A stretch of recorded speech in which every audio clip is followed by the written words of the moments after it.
Mary Williams. She's the Assistant Director of Community and Student Engagement for the Deep South Center for Environmental Justice. And she's speaking today on climate justice and the HBCU Climate Change Consortium. And Mary, let me make sure I get you unmuted here.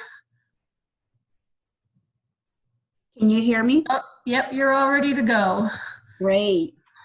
Good evening, everyone. Thank you, Liz, for the opportunity to present on this webinar.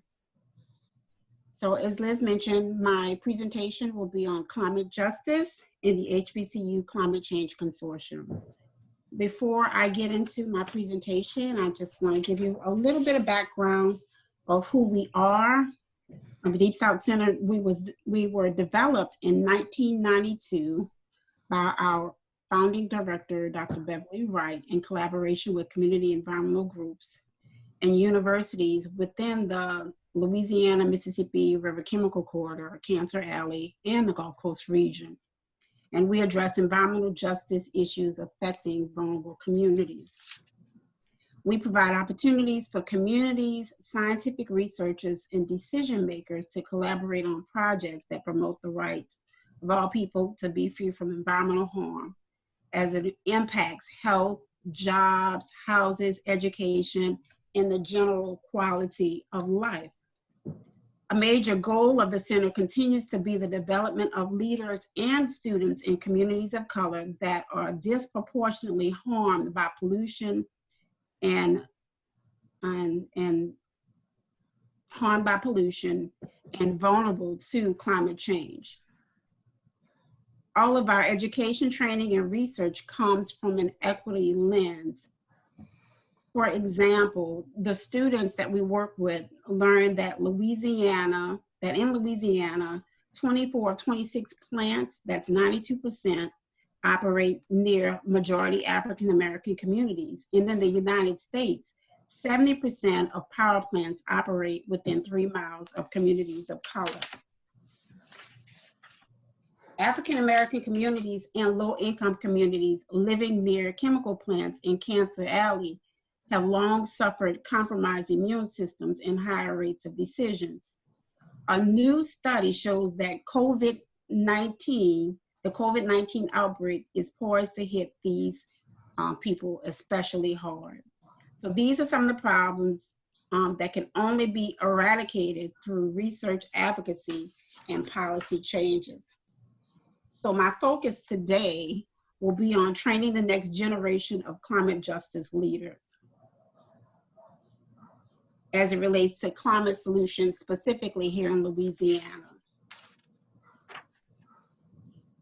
So our HBCU Climate Change Consortium was founded by my executive director, Dr. Beverly Wright, and Dr. Robert Bullard, who is a distinguished professor at Texas Southern University. And the purpose is to raise awareness about the disproportionate impact of climate change on marginalized communities. The goal and objectives of the consortium is to develop and train HBCU students on issues related to environmental and climate justice policies and community resilience. We bridge the gap between theory and experience. What's so great about the work that we do is that we take them from outside of the lab and into the community. We have several communities that we partner with along the Gulf Coast region, from Texas all the way into the state of Florida. Our HBCU Climate Change Consortium student-centered activities include organizing student climate actions. They have attended the Conference of the Party conferences. This is an international conference that's held every year to discuss reduction of greenhouse gas emissions. And of course, we have our annual HBCU Climate Change Conference. The consortium has 32 partner HBCUs. In the state of Louisiana, our partners are Xavier University, Dillard University, Southern University, Baton Rouge, and Grambling State University. Although our target population are students from historically Black colleges and universities, where those students have faculty mentors at each of those schools, We have a long-standing partnership with the University of Michigan, Ann Arbor, University of Maryland, and College Park, and also we work closely with Tulane University and other majority schools. Next slide. As you can see on our screen, these are the co-directors. To the left is Dr. Robert Bullard, who is considered the father of environmental justice, and Dr. Beverly Wright, who is the executive director of the Deep South Center. Next slide. So I want to talk about some of the student-centered activities with our consortium. Next slide. The DSCEJ has engaged students in many aspects of community engagement and research. Students receive hands-on experience by training, immersing themselves in advocacy training and research to find solutions to problems in vulnerable communities. So as you see on the screen, this is some advocacy work that the students have done with the People's Climate March that we participated in 2014 in New York City, and then again in 2017 in Washington, D.C. In 2017, there were over 250 students representing 15 historically Black colleges and universities from across the Southeast region that participated.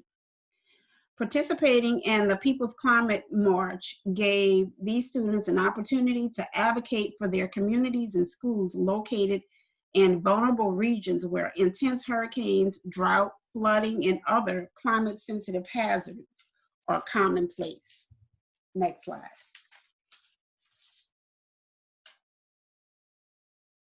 Our students made their presence known at COP21 in Paris, France in 2015. This was a historical moment for these students.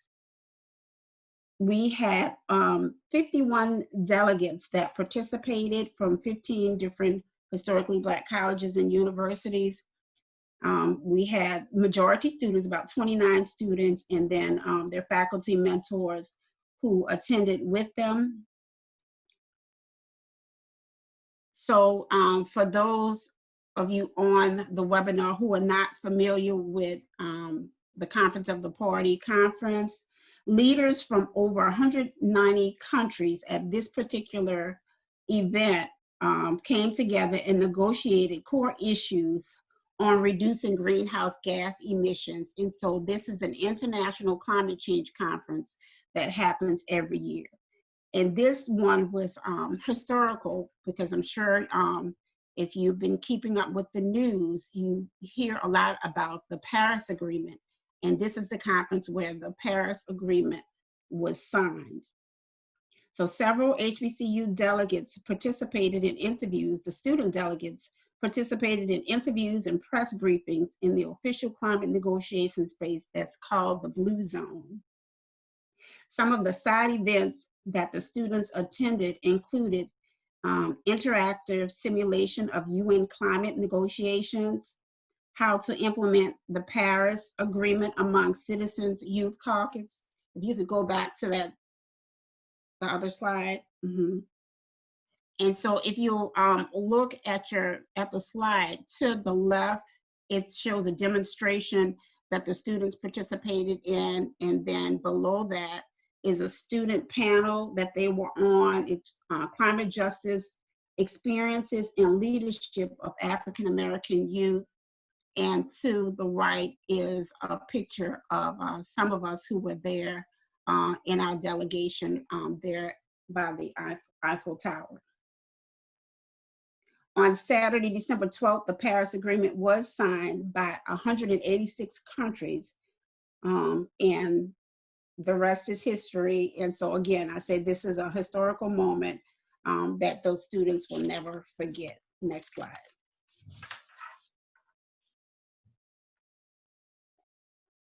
So the HBCU Climate Change Conference this year will be our 8th year. It started in Our first conference was in 2013. And the mission of the conference is to bridge the gap between theory and experience as it relates to science and research impacting the health and general quality of life for people of color communities and low-income communities. Each year, our students not only have an opportunity to present their research, but also interact with community members experiencing the injustice of toxic exposure and climate change. Conference panel presentations and posters address climate justice, adaptation, community resilience, public health, economic disparities, and other major topics in the wake of climate-related disasters. This is also a great networking opportunity for our students who have an opportunity to meet top environmental and climate experts in the field. And there's also employers from big green organizations. So this is really a great opportunity. We have student panels, as you can see in the picture on the right. We have student poster sessions, and all of this research is done by the students working with their faculty mentors. Next slide.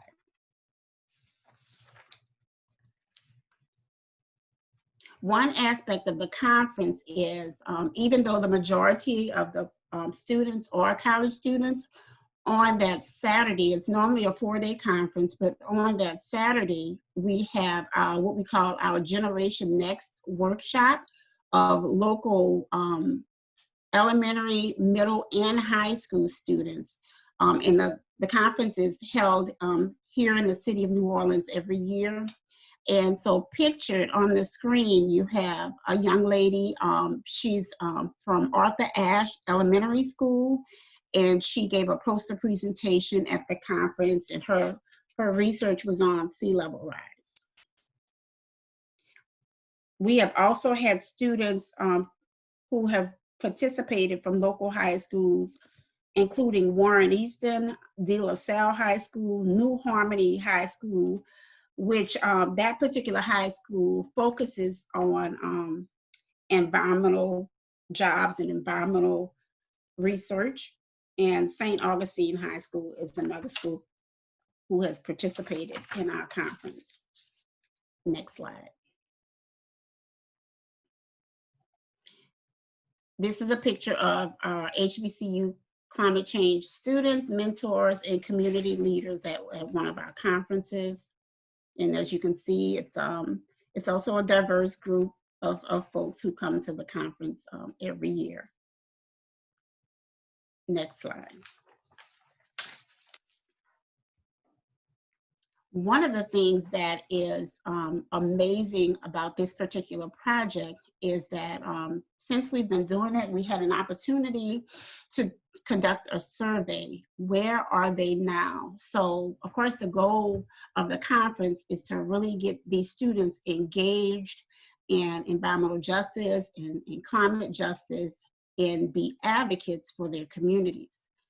And so this year, we actually conducted a survey, reached out to those students who have attended our conference in previous years. Where are they now and what are they doing? And what we found is that since 2013, at least 25% of the students who have participated in the conference have either pursued advanced degrees in some aspect of the environmental arena or currently working in the environmental field.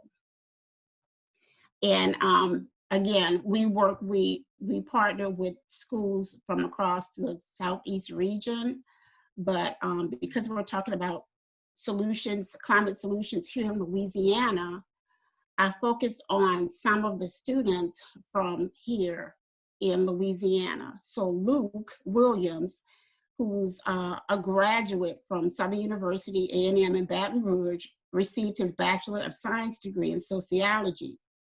He is currently pursuing a law degree from Southern University Law School, and he currently works as a law clerk at Baton Rouge City Court. Shakira Hamilton is from Grambling State University, and she received a Bachelor of Science degree in 2017. She is currently pursuing a PhD in clinical psychology from the Chicago School of Professional Psychology. And finally, we have Joy Simeon, who is a 2015 graduate of Dillard University, and she received a Bachelor of Science degree in biology. She received a master's degree in urban planning and environmental policy from Texas Southern University, and now she is currently working on a PhD in urban and regional science from Texas A&M University. I'd like to quote some of the things that they have said about their experience participating in this conference. So Luke Williams quoted, "Prior to attending the HBCU Climate Change Conference, I was disconnected from the issue of climate change due to the fact that I could not conceptualize how I could be affected by climate change. By bringing my attention how marginalized communities are directly affected by climate change, the conference has motivated me to obtain a law degree. I will be able to effectuate change through legislation, and litigation to ensure that my community is considered when environmental decisions are being made." Shakira from Grambling State University said, "The HBCU Climate Change Conference encouraged me to learn more about advocacy and to continue pursuing education of biological effects of climate change." And Joy Simeon quoted, "I think overall the conference helped to increase my understanding of environmental policy, which is where I decided to further my education in the field. I believe the exposure to both the science and the giants in the field helped me to solidify my research interests." And Joy, so to back up a little bit, the Deep South Center, we are a nonprofit. We launched out on our own 2 years ago, but we actually started out on the campus of Xavier University. And after Katrina, we were at Dillard University, and it's at Dillard University is where I met Joy Simeon. I presented to one of the chemistry classes there, and it was really an interesting conversation. She, after the presentation, talked about Cancer Alley, and she came up to me and said, "Wow, that really was enlightening. I'm from Geismar, Louisiana, which is in Cancer Alley," and that's what piqued her interest in this work. And since then, she has just moved forward with her education, and she had an opportunity to publish her first publication. And it's the title of it is CAPS, Knowledge, Attitude, Preparedness, and Skills, a Disaster Training Approach for High-Risk Communities. And it was published in the International Journal of Mass Emergencies and Disasters. And it focuses on helping vulnerable community prepare for disaster response and getting them engaged in the decision-making process as it relates to their communities responding to disaster. Next slide.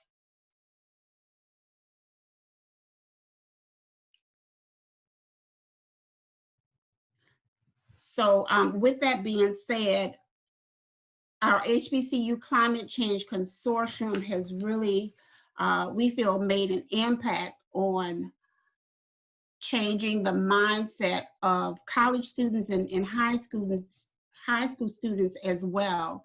And our next conference is coming up this fall, October 28th through November 1st, here in New Orleans at the Marriott Hotel. And right now there is a call for student abstracts, and that's for high school students as well as college students. The deadline is June 30th. One of the things that we do ask is that you have a a faculty mentor for the college students or one of your teachers for the high school students. So you have to have a mentor to submit the abstract. And the deadline to submit that student abstract is June 30th.